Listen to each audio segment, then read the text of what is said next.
Hello, hello, hello. How's everybody doing? I can hear stuff over here, which is something I don't want. I'm going to turn those off real quick. How's everybody doing? Hope you're enjoying your Thursday. Thanks for joining me. I think I've said that too many times already. What do we got going on? Well, first, we got Mike's here, Kyle's here. I think I saw some other people maybe over on Twitch. So, how's it going, guys? Random YouTube ads. SM58. Are you talking this guy right here? Yes, this is an SM58. And I've used this for most of my stuff. But if you're asking me my opinion on it, we'll get to that in a bit. So there's a couple things we could do today. We can go back. I think it was last week or maybe a week and a half ago. At this point, it doesn't matter. We did a speed mix. We did a mix in about an hour. I wanted to go back into that song and kind of just touch up on a few things and print it out so I can actually send it off to the band. What's going on, Ian? Thanks for joining. So I'm going to go back into the song and we'll touch in on some things. And if you have some questions about how we did some stuff or how I did some stuff, by all means, throw it in the chat and I'll do my best to, check over every once in a while and answer what I can. Also, let's kind of make it like a little Q&A thing. I think we're going to kind of make Thursdays pretty steady with that, where you can just throw things into the chat and it'll be more of like, hey, what do you guys want? What do you want to answer, like quick and easy? I may not have the correct answer immediately, but we can research things together. And I think I'm going to kind of go forward doing that, where Tuesdays is going to be like, structured and here's what's going on and here's blah, blah, blah, blah, blah. And then Thursday is like, well, let's fix a thing or two. Maybe I have something I got to do, but we also can do some Q&As. So I think that's how we're going to do things moving forward. Also, I'm going to tell you a couple times, just as many times as I actually remember, tomorrow evening, this Friday, which is the 26th, I am going to be joining Johnny on the Home Studio Trainer channel on his show at 6 p.m. Central, 7 p.m. Eastern time, which is my time. And we're going to go over some pan laws. So tomorrow evening, come hang out with us and ask questions in there, because he and I can tag team answering questions as well. And we're going to be giving away an Atom, the little touchpad controller from Presonus. Those things are pretty awesome. I've had a chance to play with one a little, but I can't wait to actually get a chance to play with one a little bit more. I feel a sneeze coming on, so you have to deal with this when it happens, which is any minute now, or it might go away. Who knows? So yeah, come hang out with Johnny and I on his channel tomorrow, Home Studio Trainer, and we'll go over pan laws. We'll go over your questions. Go over your questions today. Where's my mouse? There it is. Let's dive into what we have going on today. And it looks like my sneeze went away, so that's good. Let's listen to this song again. Again, the song is Revolution Blues. And we did a 1-hour speed mix on this, where I was just using whatever tools I needed to kind of get the point across. You can see it's my usual layout here, all my drums in the light blue, bass in blue, guitars, purple piano. Here's all my vocals. My background vocals are all in yellow. Got some gangs going on, and my effects channels. I'm just crushing everything down. So let's start off by listening to where we left off and seeing what we need to get back to. Maybe something needs some adjustments, and we'll just kind of refine what we have and make it even better. So let's take a listen.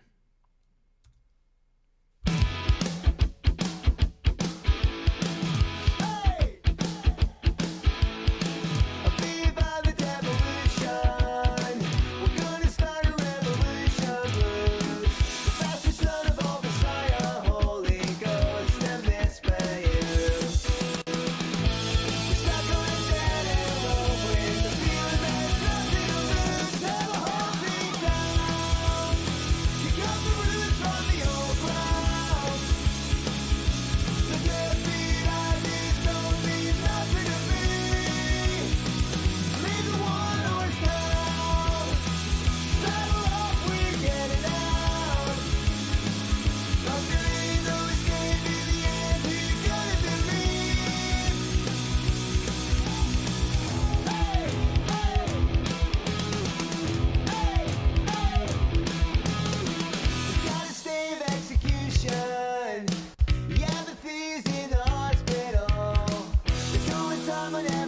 destination as there's nowhere left to go.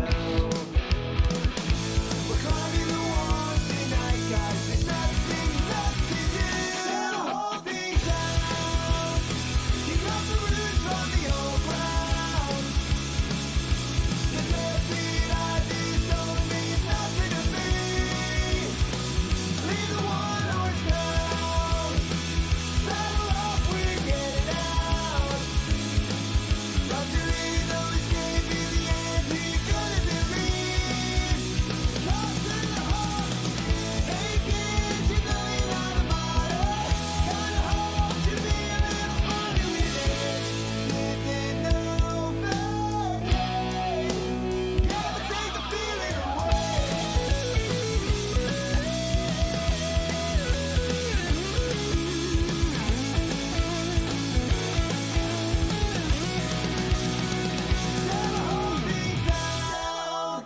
Kick out the roots from the old ground.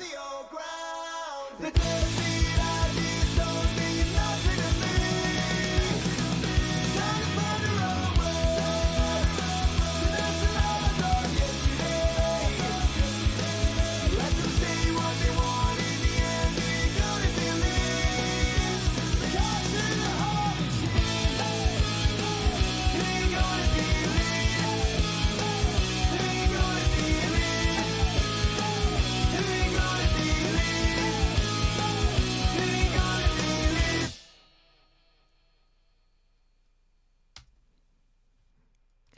Wrong computer. I hit space over here thinking it was going to stop the song, but I was actually typing to you guys because you are actually really active in the chat while we were listening back to where we left off. Firstly, let's go over some notes. Some of the things that I heard was my kick drum. Kick drum sounded okay. I wouldn't mind a little more attack from my kick drum and it actually to be tighter. I feel like it was stretched out just a little too long, and we can kind of mess with that with maybe some gating, or we can use like a transient designer to give it a little more attack and reduce some of the sustain. So we'll mess around with both of those things. Some other stuff, there was like a vocal thing that I had missed in the original mix, so you saw me kind of pop over to it and just make this guy audible. It's at the end of the choruses. It's this line right here, which actually can come up quite a bit more. So let's just kind of punch something in and we'll figure it out. Also, my computer just kind of like hiccuping a little. It's probably nothing. It doesn't bother me. Some other things that we heard is, or that I heard, the toms, like all of the fills. I kind of want them just to poke out a little bit more. So I can't remember if I did anything on the toms, which is all over here. And I didn't do anything on the toms. So I can go in, EQ, get a little more point on them. So they actually just kind of, when they're there, they poke out and kick the fills through so you can hear them a little better. And then just kind of duck out from there. So, and that makes sense because I didn't do anything to the toms, but I could do a little EQ, just kind of get that stuff going. If there's anything else that you guys heard, just let me know. Throw it into the chat. We'll mess around with some stuff. So yeah, there was that. Okay, so before I get into some of this stuff, first, hey Joe, thanks for swinging in and joining. I'm glad you think that it's a cool song. Hey Bobby, what's going on? Mike's got a good question, so we're gonna get to that in just a second. Bobby says it sounded like the Beach Boys. Cool. That's a good reference. I heard a high-pitched ring out when you stopped. We'll find what that was. I would like to hear the vocal a little bit more out front. We can do that. Not a problem. I think the piano right before the guitar solo is a bit too prominent. Cool. Those are all great little things. But let's start off and... Let's start off with Bobby's question. I'm going to scroll back up. I'm going to read it out loud for everybody in case it just got lost in the chat for some reason. And he was asking what my thoughts were on something like SonarWorks Reference 4. Most of us do not have large enough spaces to properly treat or correct audio issues. My opinion on Reference 4 and similar things like the IK Multimedia used to make like the ARC system. I think they are very good tools.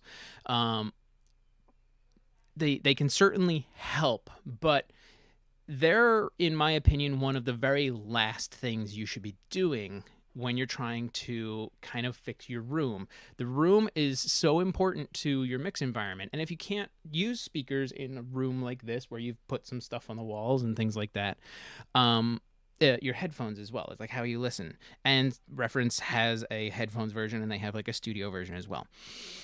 But when you're in a room using speakers, the sound of the room plays so much of a part that you should treat the room first and then start doing other things on top of that. Reference is a very strong tool, and I've actually talked to the guys at Sonar Works. I was at AES, maybe there's just this past fall, the one in New York City at the Javits Center. So I went over to the guys and I talked to them. I was like, listen, you have a great tool. It does a lot, but I've been talking with a bunch of engineer buddies of mine, and the thing about Reference 4 is when you do their entire setup and you implement it onto your session, so like, you know, you would put it in post. This is how I would set it up, is I would put it on my master bus and put it into post. When you scan and it does its correction, it does the correction to the entire frequency spectrum. And in my opinion, and a lot of other engineers' opinion who work, you know, whether they be mastering engineers, they be acoustics guys, or other mixing guys, is I actually don't want to affect everything above 500 hertz or so. Because when you start messing with those frequencies, things can sound... some have said like plasticky, some have said like just not natural, and I kind of agree that everything above like 500 hertz, it's gonna get washed in like your environment anyway, and you're not going to hear as many problems in the upper frequencies. So I want to not affect those frequencies. I want to do 500 hertz and below, because the big problems that you're going to hear are in your low, mid-range, and your low end. That's where you'll really hear like phase problems, and you know, you may or may not have had issues where you're in your room, you're doing a mix, and you're like, oh yeah, this is awesome, it's great, it's great, it's great. You bring it out to the car, and it's either way too boomy or there's no low end at all, and that's your room playing an effect on the sound. So, in my opinion, yes, they are very good tools. I wish they were a little bit more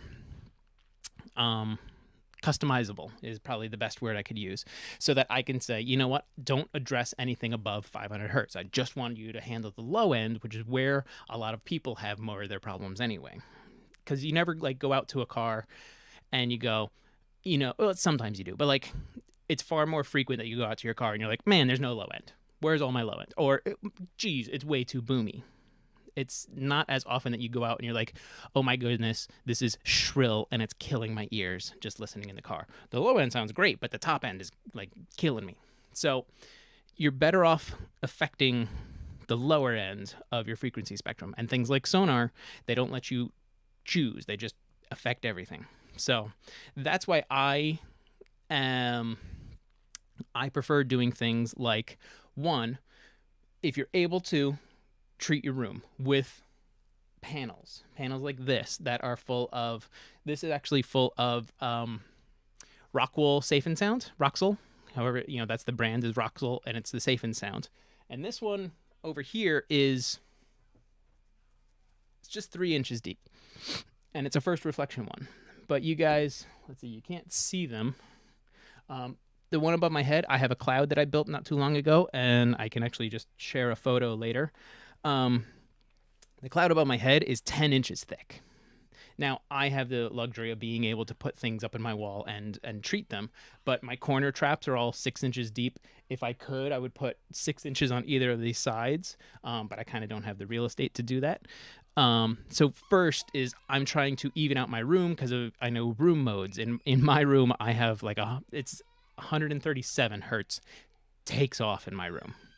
So I'd rather try and like smooth everything out, and then I can go in, and you guys have seen this before on my mix bus, is I have an instance of FabFilter where I can do just like some EQ moves to then take everything that is still relatively smooth but not perfect and kind of balance them a little better software based as well. And I can choose, like, the highest one I have is 436. So it's just my low end stuff that's getting handled. All the top end stuff I'm not too worried about. So strong tools, and they're also really good for like Reference 4 is good for your headphones as well, because it can calibrate your headphones also have like a curve to them, so they can help flatten that out. You just have to make sure that when like you print your mixes, you take all that stuff off, because it will imprint onto the file. That's one thing that I hope Studio One kind of borrows from Cubase, is they have a control room out section where you can put stuff like this, like, you know, an EQ, sonar, things of that nature, to correct your room, but it does not imprint onto your mix. Okay, let's see what we got. Mike says, great to hear your opinion. My problems are definitely on the lower spectrum. Looking to get some real bass traps and some treatment for my room. Start off with like bass traps and first reflections, and you'll get a lot of horsepower, we'll say, from just doing that stuff. And honestly, in my opinion, if you have even hand tools or a couple power tools, you can save a ton of money by making them yourself. And they're really easy to make. You make a simple frame, you stuff it with thing, and then you just wrap it in a really thin, kind of breathable fabric. Some people use burlap. This is just, you can see this one sort of, I can maybe make it a little bit bigger. This one is like a silly Halloween pattern because it's my colors and I kind of like the Halloween stuff. So attack your low end. That's where you're going to have your biggest issues. Let's go back into this one. Let's see. That would be a good new feature. Yeah, it would. I hope that they do something like that. Actually, I probably should put it as into the forum as like a thing this way, you know, because the Presonus actually does look at the forum and the requests, and they try and implement whatever they can. Okay, so let's see. Ian said the piano right before the solo is a little bit too prominent for him. Let's go and double check, which is going to be this purple guy right here. And we'll kind of do a little lead in and see what's going on.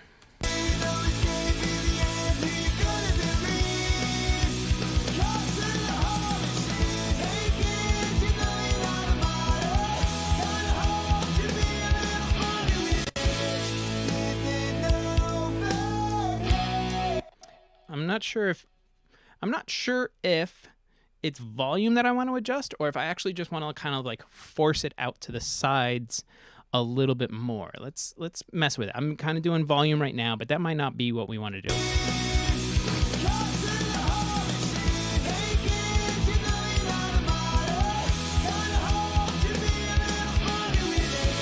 All right, let's kind of split the difference. I think this was at like minus 18. Actually, we can find out if we just undo.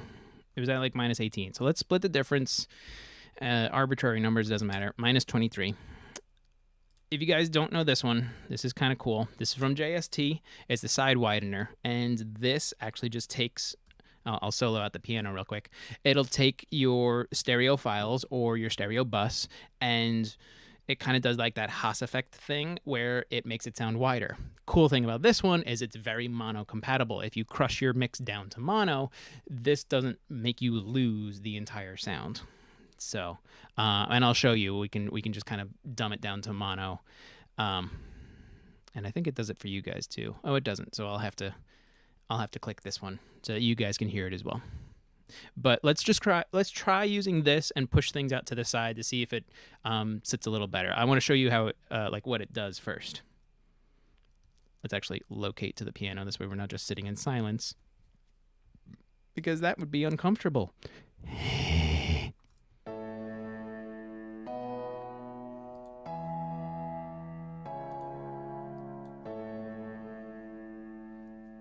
So there it was, like all the way. There's 100%. It also has a tone knob on it, and it has different modes. I have to read the manual again. I forget what the different modes are, but they are kind of like different algorithms. With it at 100%, I guess we can click through as well, so we can hear what's going on.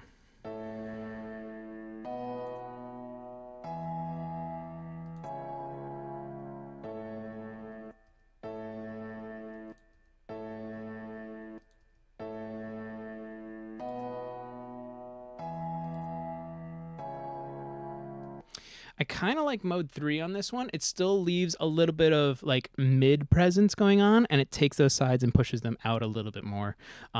Of course, we have everything like super wide, but here's like a before and after because there's a handy little bypass switch on here, which is now working. Cool.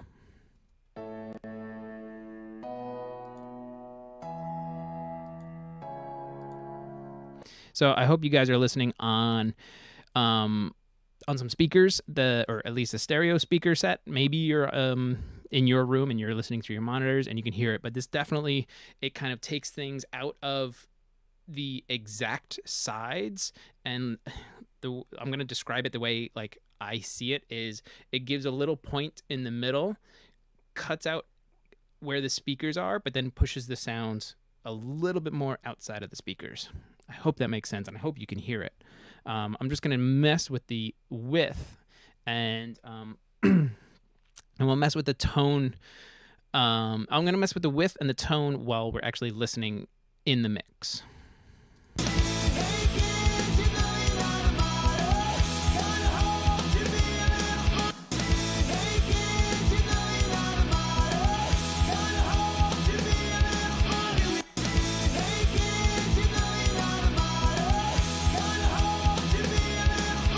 So I do like what this is doing, and it actually am going to bump it up just a little. Bill just got here, almost missed it. You didn't miss anything, man. We're just kind of going over some stuff. Is that plugin like an imager? It is, but it's not like the isotope imager. This will just take the entire stereo sound and you can adjust the width on it. You can do something similar with the stock plugin Binaural Pan. Did I spell it right? Here we go. It has this width knob here, or you can just crush things down to mono. So with Binaural Pan, you can actually push things up 200%. You do have to watch with plugins because they do a little bit of phase modification, and they do and like I said, with Binaural Pan, I don't know the mono compatibility with it, but let's do that real quick. If we crush our mix down to mono, and I'm going to do mine and yours. Unfortunately, I can't link them, but this is mono, so you'll hear that we don't completely lose the piano, and I'll click it in and out for you guys.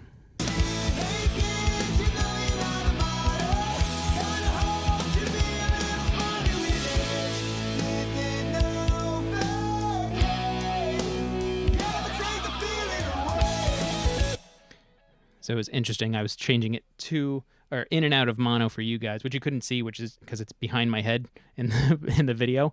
But I was switching it back and forth from mono for you guys. But the cool thing about stereo or side widener is it is very mono compatible. So when you do crush down to mono, you don't just lose the signal that you've spread wider. So it's definitely a plus of this plugin. So now with it a little bit wider, we can kind of just bump the volume. You may have seen I went from -23 to -20, and we'll see if it sits.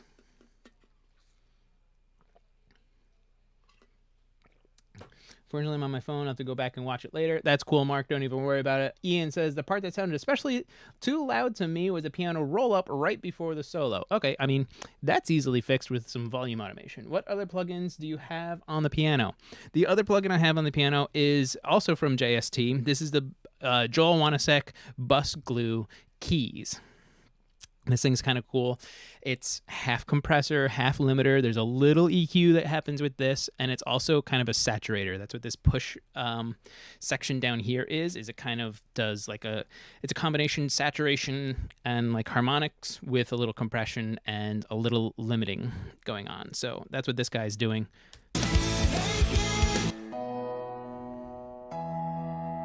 And you can hear it when the piano hits.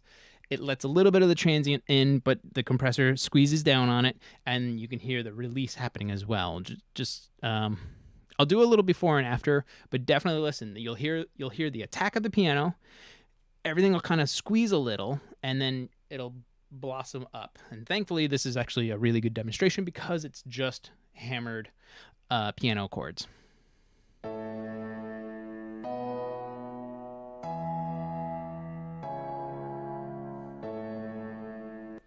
And here it is without.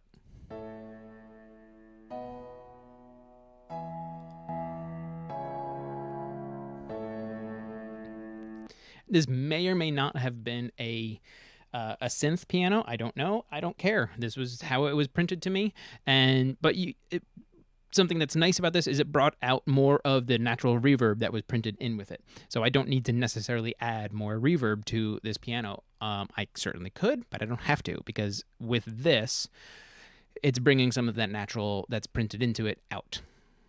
So yeah, my chain right now is the Joel Wanasek keys, and then into the Sidewinder nerve. Both of these are from JST. If you haven't checked out their stuff, they have a lot of good things. Their marketing is towards more of like the heavy metal guys. And I do a fair amount of work with like heavy metal, but their stuff it's good. You can use it on whatever. There's a country mixer, Billy Decker. He's really good friends with all the JST guys, and he uses it across country mixes. It doesn't matter. It's knowing what the tools do and using them. Modridan, what's up, dude? So that's all I have going on the piano. It does have some reverb send to it, and maybe that's what we were hearing. So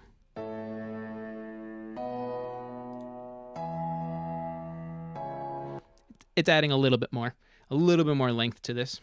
But let's address what like Ian was saying. The trill up of the piano at the end here, just before it hits the solo.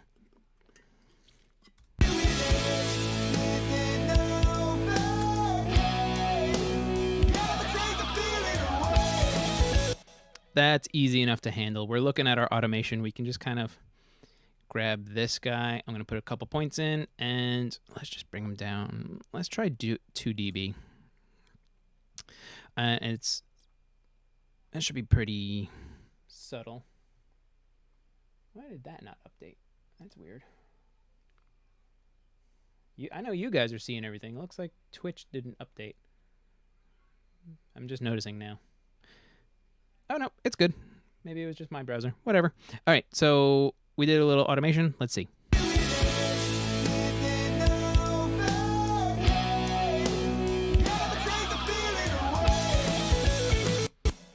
Let's just add another point right here. I'm holding shift because I know that there's a little kind of thing going on here.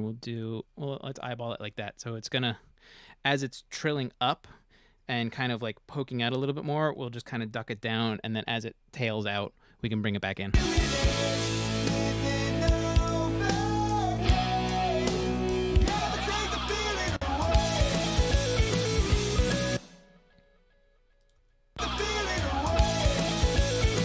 I think that's pretty good. We'll kind of hold that there. Turn automation, or just view the automation off. Modridan has a question. Most producers or master engineers use higher sample rates when mixing. I can do it with 256 samples, no lag or cracks or artifacts. Any advantage to increase in sample rate? Not really. It does allow a little bit more processing power if you need it. If you have a beast of a machine, by all means, use whatever sample rate you want to do, man. I need to have mine higher because I'll be honest, I'm working on what is an increasingly older, as everything is, MacBook. So my machine needs a little bit more processing power. So but like, this is also something that just I've been doing for a very long time, is when I'm mixing, just crank it all the way up. This way I can throw a ton of plugins on there, and if it, in theory, it should alleviate any extra process or any extra hardship on like the processing. You've got a 4790K with 16 gigs RAM, not a major rocket. Hey, but you got 16 gigs RAM, which is helping you a lot. I'm only working with 8, I think it is. I'm working on, hang on, let me pull up in my specs, because why not? Because I don't even remember what do I got. I got a 2.7 i5 in here with 8 gigs of RAM on my Mac. So and like I said, it's a little bit older, so it's definitely showing its age. But if you're able to do 256, you can do 128 You do 64. Yeah, by all means, go for it. It's to help computers that need the extra processing power and the extra buffer to be able to do things. Ian says, sounds good now to me. Cool. We did just a touch of automation, minor volume things throughout the whole thing just to kind of blend it in a little bit better.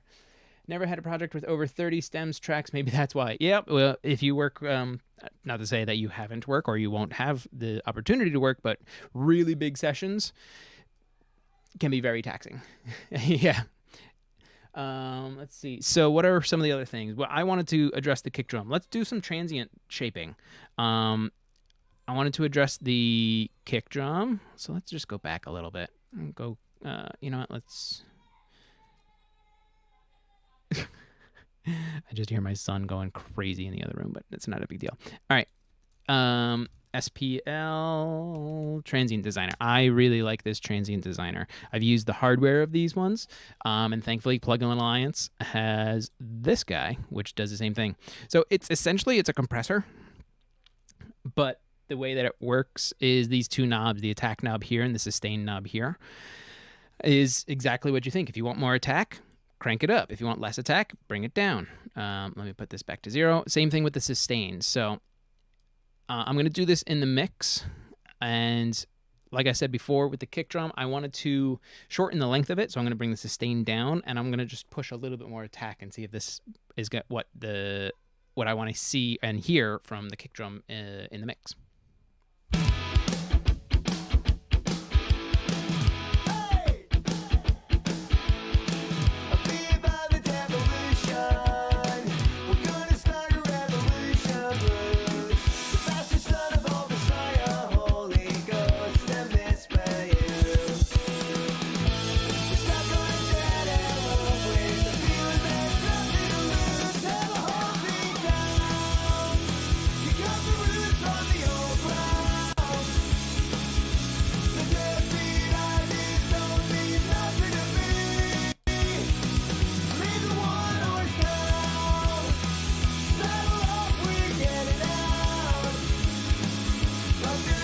So I think that's pretty good.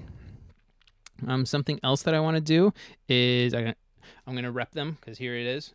My buddy Dan Korneff and Korneff Audio. Here's the talkback limiter. You can get a lot of cool out of this thing. I've talked about it before, but this is great for like parallel compression. Now, I do have some parallel compression going on for my drums with a 33609. This is the one that's inside the fat channel, or it's the classic compressor. And this one is actually after a split. So I'm doing just a left-right split, and because I want the compressor to just kind of react to what's happening differently for the 33609, but the settings are exactly the same on either one. And you can mess around with ratio, but the recovery is really short. I'm not doing any makeup gain, and my threshold's at 0. So I do have some parallel compression going on. And this is going to your mix. This is coming off of my drum bus, so everything is going into the 33609, so like cymbals and things like that. Overhead, there is no rooms, but that's okay. So all of this stuff is going pre-fader to the 33609. But I'm going to use the talkback limiter to get a little more snap out of some of my drums, and maybe, like I said before, I want to address the toms. So I'm going to do a little EQ, but I can also push some of the toms into this parallel compression to kind of have them poke out a little. So let's start off with the kick. And we'll add a send to Slam. That's my guy. Brett's here. Hey, Brett. Thanks for joining. Let's see. I see something else coming in. Let's see. After using your trusty monitor, do you also check it on headphones? I notice sometimes small details are easier to observe on headsets. Actually, sometimes, yes, I do. I always have like a pair of headphones hanging up next to me. These ones currently aren't plugged in because I would hear it coming out of the headphones as well. I could probably turn them off, but I just don't plug them in. That's just whatever I do. I don't do it as frequently, but more so what I try to do is actually, I have two sets of monitors. You can't see them because it's not in camera, but I have a pair of Kali LP8s. Kali Audio LP8s as like my mains, and then I have a pair of NS10s as well, which I just don't have on right now and I'm not listening through. But if you've ever seen in like the big recording studios, they have a bunch of monitors across the console, and then they have the ones in the wall, the soffit mounted ones, or just the big ones that are in the wall. It is definitely better to go to smaller speakers to hear small details, because the big ones that are on the wall, those a lot of engineers will call the client monitors. They're there to impress people, because client comes in, you've done your mix, and they're like, all right, hit play. You hit play, you crank your monitors, and you feel everything. You're like, oh yeah, this is cool. This is impressing the, it's impressing the producer, it's impressing the client, it's impressing the record label, things like that. So that's what the big guys are for. And then you have your NS10s, you have your mix cubes, your Avitone 5Cs, I think they are the little guys. There's or those Oratones. Oratones 5C and Avitone mix cubes are very similar. They're the little guys. But they definitely help with, finding some more of those smaller details. I don't do it too often. Because I don't want to get lost in the small details. Yes, the small details help the big picture. So that's why I just kind of occasionally go in and address those. I don't do it too often. But it's good to kind of every once in a while go, what am I missing? So, never knew why they have the big ones. Yeah, they're to impress people. You walk into a studio and you see a massive set of monitors. They're impressive, and that's what they're there for. They are there. Those are the words I was trying to say. They are there to look awesome, sound awesome, and impress people. You just walk in, go to the big monitors, crank it, sit back, and just let people adore you. Then you go back to the more reasonable ones at a reasonable volume, and you actually do the work. All right, so let's get into this guy. Let's add some parallel compression with this guy. Everything's it's on wet because it's on a parallel bus, which is cool. Let me just make sure that you guys can see what's going on. So I'm going to put this, I'm not going to put it on the bus because I don't want my cymbals to go through. I just want some of my shells to hit this compressor, or limiter actually.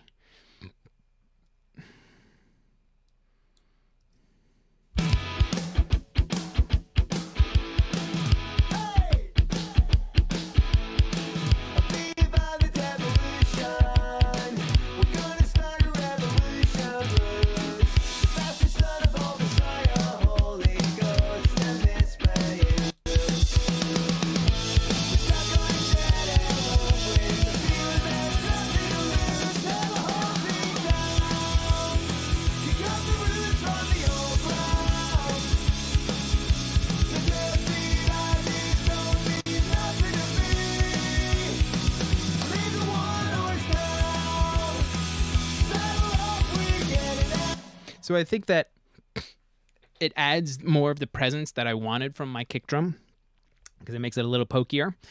It also kind of accentuates some of the lows that I've added, but I don't necessarily want to take those lows away. I think I just need to kind of balance everything so that it sits a little better because we've already gone in with our transient designer and shortened it.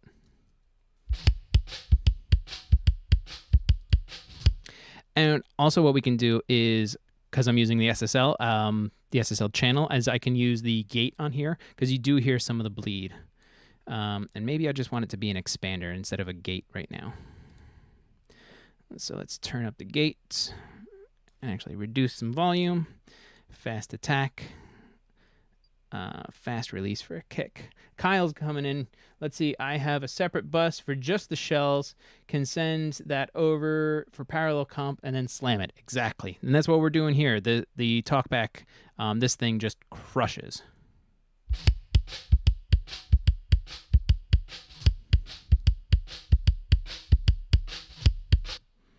And then let me take it out too.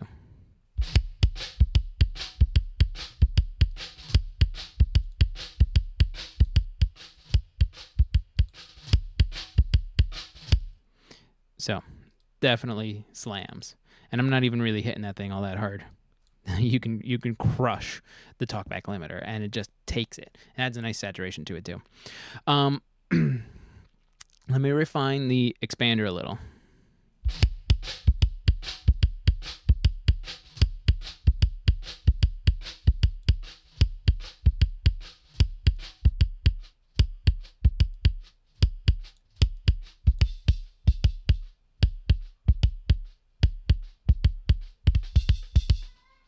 So you heard right there where there was a couple like double hits on the kick.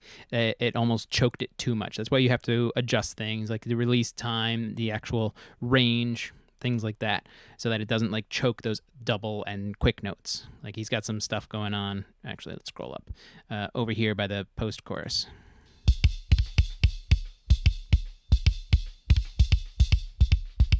It's like trying to keep up with it, so you do have to adjust things.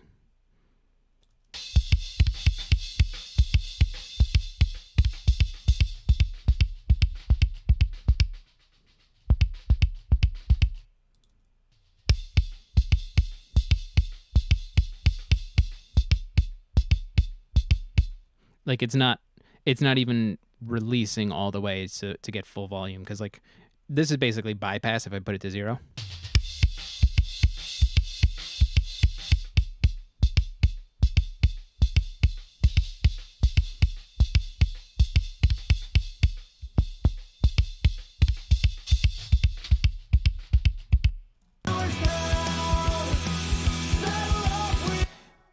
Very important thing, I was doing a lot of that in solo, so I didn't hear what it sounded like in the track, and that's more important, is what it sounds like in the track and not in solo, because it can sound great in solo, but then it kills the whole track and like you just lose it.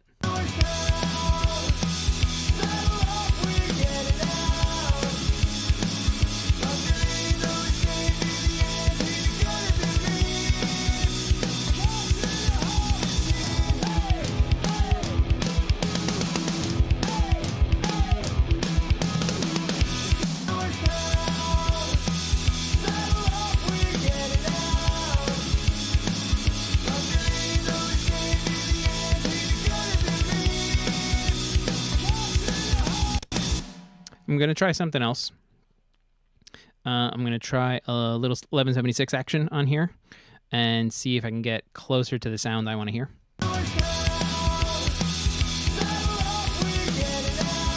And I don't know if you guys saw, I turned off that transient designer that we used before, but I could always put this after if maybe I lose too much with this compressor.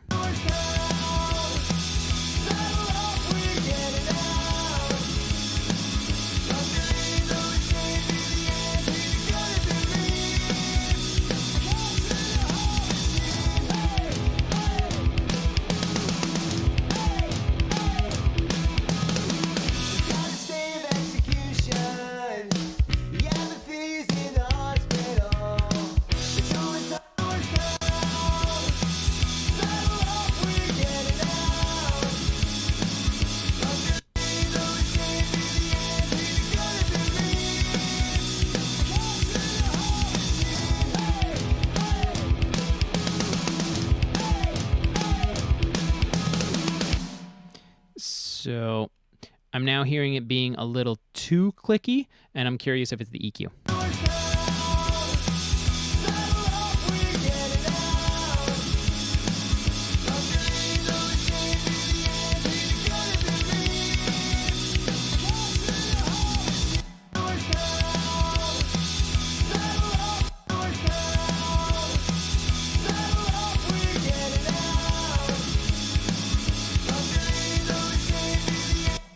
Okay, I think it's definitely better.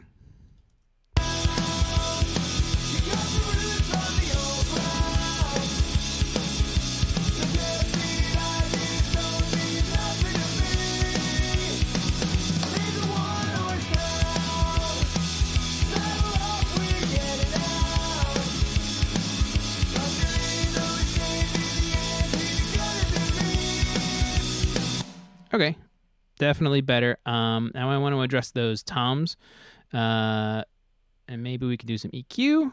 Let's see. So there's some stuff in the beginning, but it looks like there's a bunch of things happening here in the chorus or in the post chorus, which we'll just kind of go to real quick. All right, it's 3:15. I do have to end at 3:30 today, so start typing in your questions, and we'll get to them while or just after I do these toms. So throw your questions in the chat about whatever you want to ask about. I'll do my best to answer them. I'm going to address some of this stuff here, and then I'll switch it over to you guys, and we'll talk to you.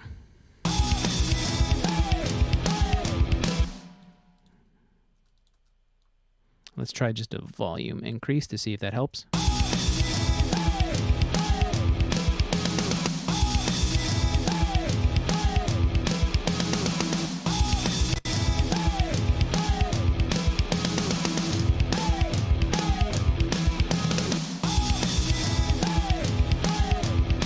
It helps a little. I'm going to kind of split the difference and go like that.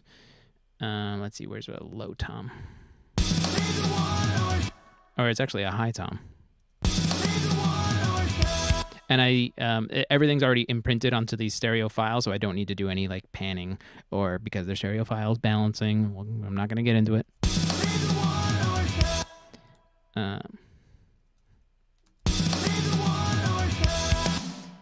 Okay, so I definitely want to do a little bit of EQing. And I love SSL channels on this. Oh, actually, I made that mono where these should be not disable, remove. This should be stereo. And let's just add it to these guys real quick. Drag and drop. Boof. Stereo. Cool.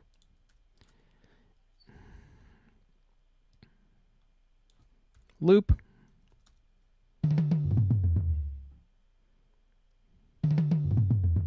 Hear how like dark they are? They're very muffled. There's nothing to them.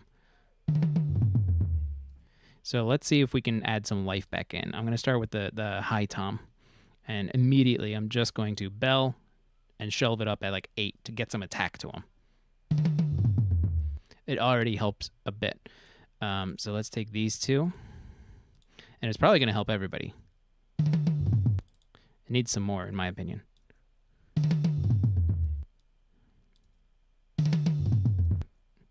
Okay, ready? I'm going to do something drastic. All of that 8K, all of my toms. Now let's listen to the attack of the toms. And this is the problem that I heard before, is there was no attack because they're so muffled already. So it sounds like this guy still needs some help. It's really muffled.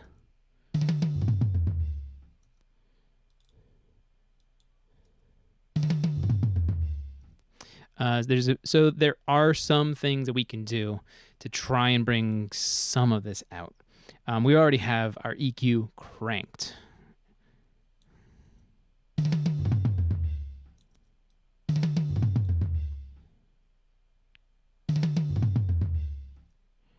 Let's just kind of reduce this down real quick.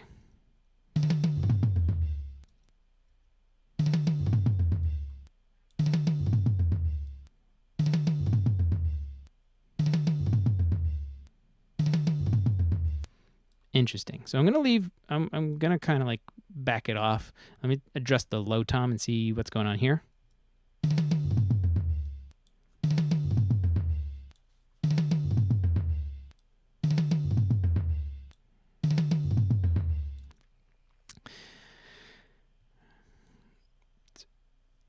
To me, it sounds like when it was processed, it had a lot of like a high cut. That was just way too far down. So I'm not getting a lot of attack. I can try, and this is going to look ridiculous. We're going to try compressing the hell out of it, and let's see if we can get some of it. Right now we're working with just the low tom. That's obviously way too much.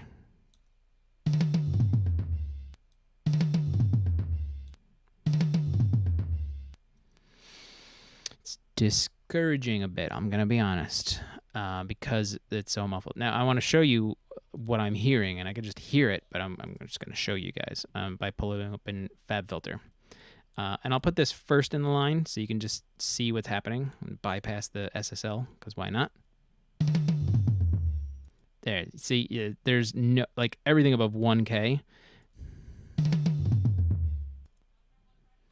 like, this has a high pass filter on it. So if I needed more, because so much is lost, I may have to throw a sample in to get more of an attack on this. We can always just listen in the track. I want to turn, oops, you. Hello.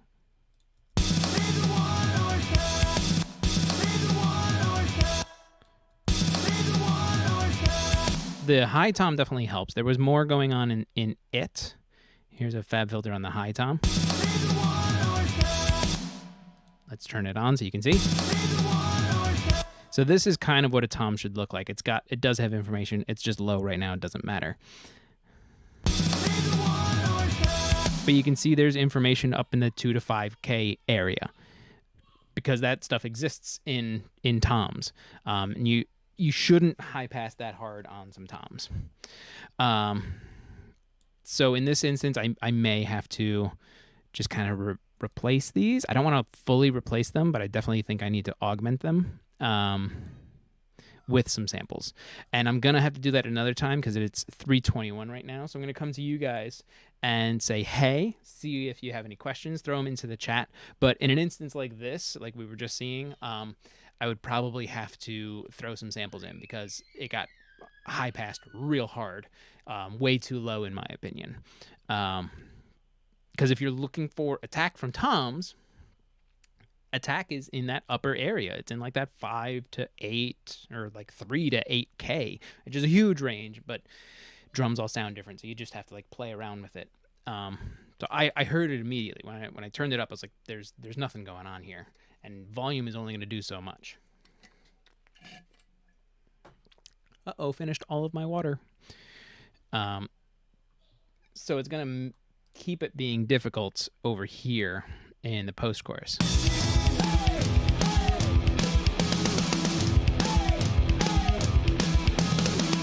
It's okay here. I mean, it might even be slightly different. Let's open FabFilter on the low tom.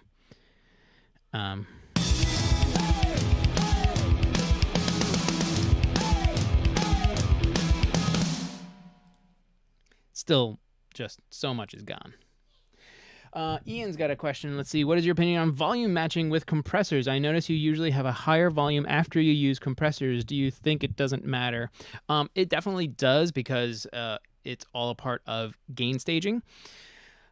Gain staging isn't as important in the digital realm. It is and it isn't, but gain staging is the entire stage of gain from absolute beginning to absolute end.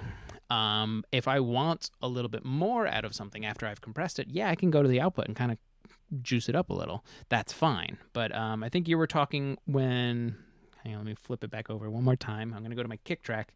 I threw the 1176 on, and I'm going to take the SPL off real quick. Let's just solo the kicks real quick. I'll throw it in the bypass. And like you saw me do this. I put it in the bypass. I took it out kind of quick and adjusted the output. Maybe I needed a little bit more because the compressor took too much away. But this is gain staging. It's like making sure that my balance is going to stay the same because I'm affecting the sound in a way to try and make things better. But at the same time, I don't want to make it worse. And that's what the balance is. If the balance is pretty good and I throw something on, I don't want it to throw the balance all off. So you kind of use your gain or your outputs to get things back to where they were. So here's the kick drum bypassed through the 1176.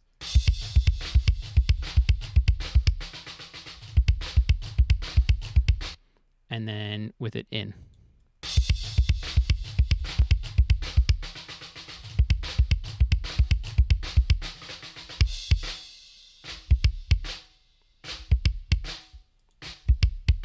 So if I was going to guess, I would say there might be a dB and a half at most difference after the compressor. I think the compressor might be turning it up just a hair, but I'm also doing 5 to 7 dB of gain reduction.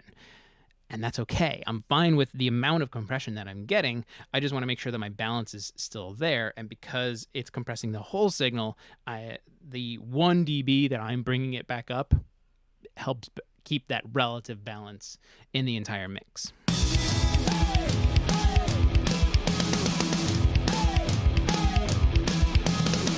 Actually, listening in the entire mix, I might even bump this up a touch more. So that's just kind of what you have to keep an eye on, and not even keep an eye on it. Don't keep your eye on it. Keep your ear on it. Use your ears. Make sure your balance is still there, that it's not getting destroyed whenever you throw a new thing on.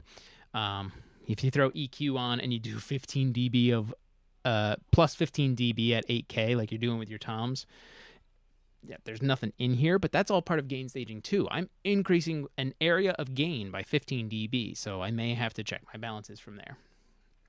Ian, it's a case by case thing as far as volume matching all gain staging. Got it. Yeah, pretty much. You just have to pay attention, and it's okay every once in a while to kind of like goose things up a little or down. You just have to listen to it in your mix and what you're doing and how it affects everything else that's going on, because that's the main thing that's happening and that changes is how it's affecting everything. You may only be doing something on one thing, but you have to listen to how it's working with everything else. So like in this case, it's my kick drum, but my kick drum's going to my drum bus. My drum bus is going to my mix bus, and there's things going on there with like mix bus compression and drum bus compression and kick drum compression, and parallel compression, parallel EQs, all kinds of different stuff. So you have to judge it, and you have to remember that louder isn't always better. So that's why you kind of go back and forth to make sure that, one, it's not like stupid loud and ridiculous and you're just like, oh yeah, it's louder, so clearly it's better. Make sure you're actually improving the sound and the way that you want for your mix, because louder will make you think that it's better. If I take this whole mix, let me go back in one more time. And I am just going to, let's do mix tool. I think I'll do it. I'm literally going to adjust this by 1 dB. And this is across the entire mix. This is at the end of my mix bus, so everything else is going into this. And it doesn't seem like it's going to be a lot. But you guys might say, you know what, that 1 dB sounds a little bit better. Let's do an experiment.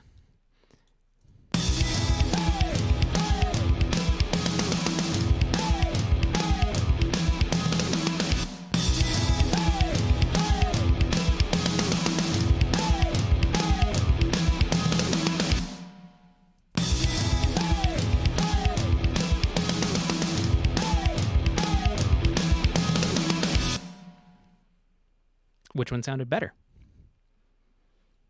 Do you think it sounded better when it was 1 dB louder? 1 dB. Seriously, tell me. Throw it in the chat. I want to know. I took that off because if I needed it to be louder, I can go to my volume control for in my room. The old Fletcher Munson curve. That's right. The louder things are, the more even that curve is, and you think things sound better. So it's something you just have to be aware of. Louder isn't always better, but sometimes it is. Let's go back to this thing, and I'll talk to you guys. And I didn't say it throughout the show too much today. Tomorrow, come hang out with Johnny Gieb and I over on his channel, Home Studio Trainer. We're going to hang out. We're going to talk pan laws. I'm adjusting my legs. You can see me kind of wiggling around. We're going to hang out on his channel, 6 p.m. Central, 7 p.m. Eastern Standard, and check your local listings for whatever that is for you guys.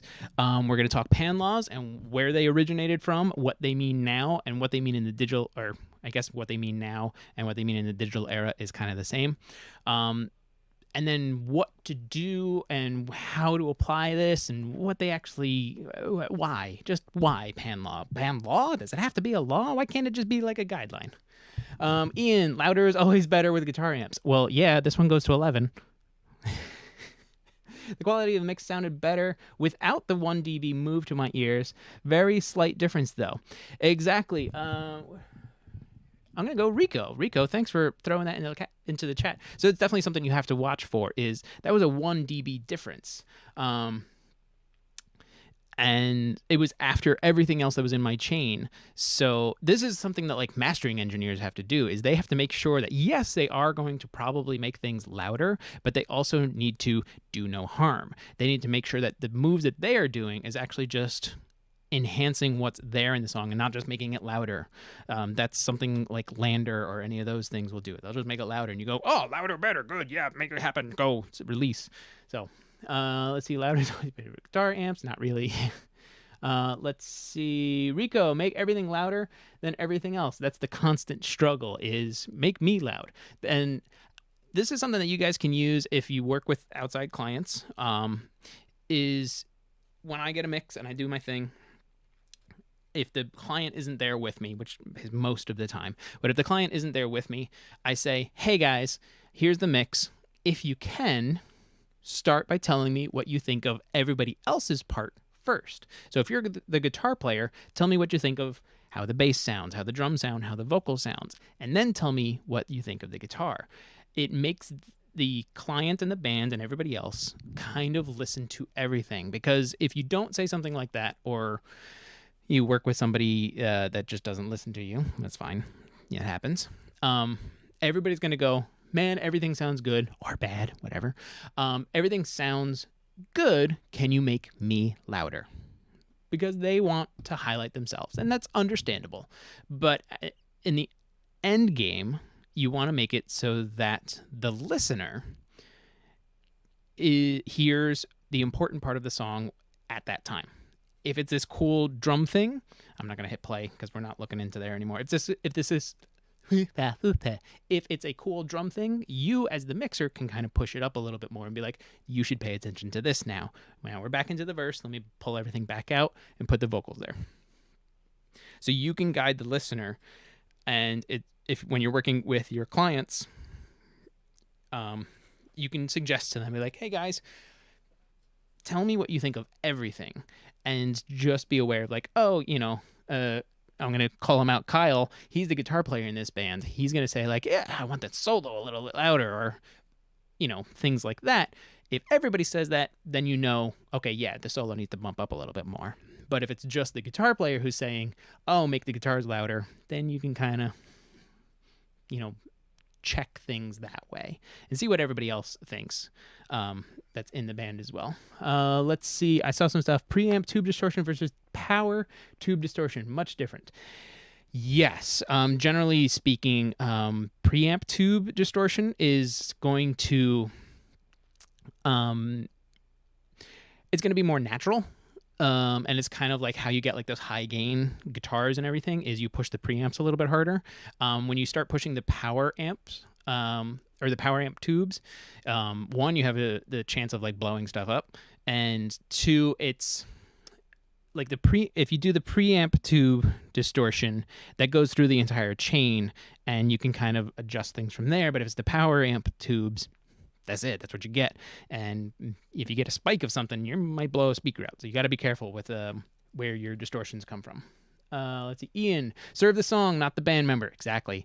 Think your job as a mixer, if you're hired to be a mixer for somebody, even if you're in the band, but you're hired to be the mixer for your band, it's not serving yourself, and it's not serving just one individual member. It's serving the song so that the general population can enjoy the thing, and you can steer them, be like, okay, it's vocal time, it's chorus time, sing along with us. Here's the gang vocal chant thing. I want everybody in the audience to be able to sing along when we go play this song live, when we get back to a time when we can play live again.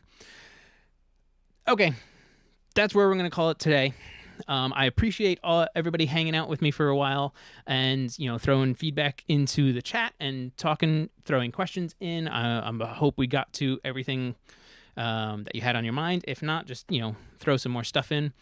Thank you all for hanging out. Thank you for any donations. It really helps push things forward and helps me continue doing stuff like this for you guys. Again, come hang out with Johnny and I on his channel tomorrow evening. So Friday the 26th, 6 p.m. Central, 7 p.m. Eastern Standard. We're going to hang out, talk pan laws, and stuff like that. We're also going to be giving away the Presonus Atom. So if you don't have one, he's going to take care of like giving it all away. I might have a hand in like helping pick somebody. Who knows? Well, whatever. Last thing, Rico, power amps have a sweet spot where the tone warms up. Yep. If it doesn't get loud enough, it will never get there. I feel it more on stage than in the studio. Well, yes, because you're standing in front of your amp on stage. You're not necessarily always standing in front of your amp in the studio. I just heard an ow from the other room. Okay. Have a great weekend, everybody. Pick me. Michael, we'll see what happens. It's not really up to me. I don't get to choose these kinds of things. Last little thing before I say goodbye. Next week, we will have a stream on Tuesday, and we're going to go over drum programming and how I would go about programming drums. We touched a little bit on the drum programming in our stream on Tuesday. We're going to go like kind of in depth this coming Tuesday, and I'm going to show you how I would approach it being a drummer, like how I would get the feel of how I would play it into a program and how to make it sound more natural, as if I actually played it. So we're going to do drum programming on Tuesday. We are not doing a stream next Thursday because I'm not going to be around, so my schedule doesn't really work with that. We'll then pick it up again the following week, and we'll do like a Tuesday and Thursday that week. So next week, only Tuesday, we're going to do drum programming. So make sure you tell anybody who's been interested in drum programming, and maybe they work with rock stuff like I normally do, or they just want to learn a little bit more about drum programming. Share the link. I'm going to put it live in a little bit on my YouTube. So I'd love to see you all there, see my approach to drum programming, and I will see everybody on Tuesday, not Thursday next week, but then Tuesday and Thursday the following week. So have a great weekend. I will see you all on Tuesday, and happy mixing.